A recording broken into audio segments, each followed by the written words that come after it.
পানী বন্ধ কৰি দিওঁ।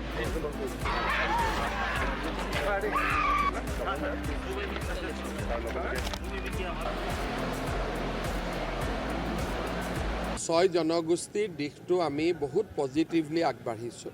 নৱেম্বৰত বিধানসভাত আমি প্ৰতিবেদন দিম আৰু 6 জনগোষ্ঠীৰ প্ৰায় বহুখিনি আমি সমস্যাটো সমাধানৰ দিশত আমি বহুখিনি আগবাঢ়িছোঁ।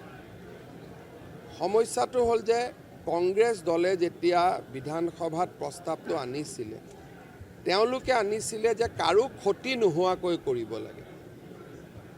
এতিয়া মই এটা ৰিজাৰ্ভেশ্যন পাই আছোঁ, তাত যদি বেলেগ এটা কমিউনিটি আহি সোমাই ক্ষতিটো হ'বই। গতিকে এতিয়া বিধানসভাই প্ৰস্তাৱটো নতুনকৈ পাছ কৰিব লাগিব যে ক্ষতি হ'লেও জনজাতিকৰণ কৰিব লাগিব। এতিয়ালৈকে প্ৰস্তাৱটো আছে যে ক্ষতি নোহোৱাকৈ জনজাতিকৰণ কৰিব লাগে আৰু গতিকে তাৰ মাজত আমি বহুত লানি আলোচনা কৰিছোঁ। কিছু ইতিবাচক হৈছে, কিছু সমাধান হ'ব বাকী আছে। নৱেম্বৰত আমি বিস্তৃত প্ৰতিবেদন দিম আৰু ৰাইজে নিজে দেখা পাব যে আমি কিমান পজিটিভলি বা চিনচিয়াৰলি এই সমস্যাটো সমাধানৰ কাৰণে চেষ্টা কৰিছোঁ।